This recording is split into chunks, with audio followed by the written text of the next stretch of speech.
This is the summary created from the video. Lecture 6 Demonstration II. Today, we are diving into the world of Java applet programming, where we will learn how to write Java applets and embed them in HTML files. We will discuss simple applet programs like Hello World and explore configurations such as resizing, background color, and HTML input.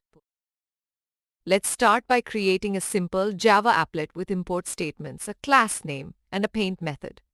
We will go through the detailed steps of saving the applet file, compiling it, creating an HTML file with an applet tag and parameters, and running the applet using an applet viewer. You'll see the effects of changing the width and height in the HTML file. And we will modify the applet program to display multiple strings at different coordinates using drawstring.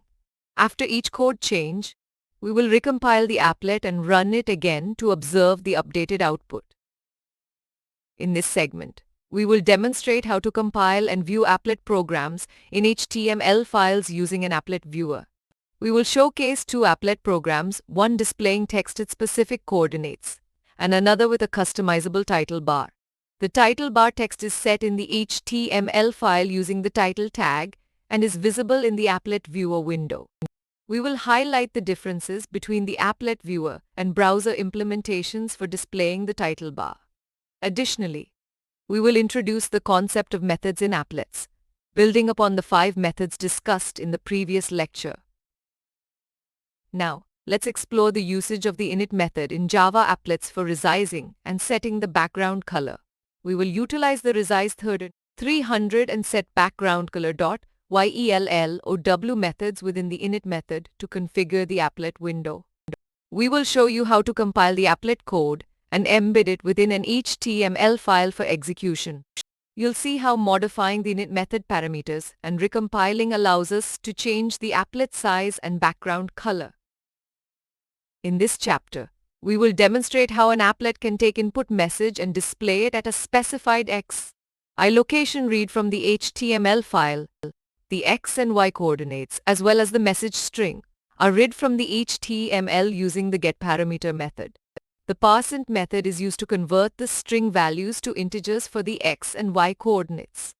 The drawstring method then displays the message at the XY location read from the HTML parameters. We will also show you how the HTML file specifies the applet parameters, the message text, and the X and Y coordinates. Here, we will present a program similar to the first one, with an input section and a new applet name, Demonstration 26. However, instead of separating the HTML code into a separate file, we will embed the HTML code within the Java applet file itself. The program compiles successfully, ignoring the HTML code and creating the Demonstration 26.class file.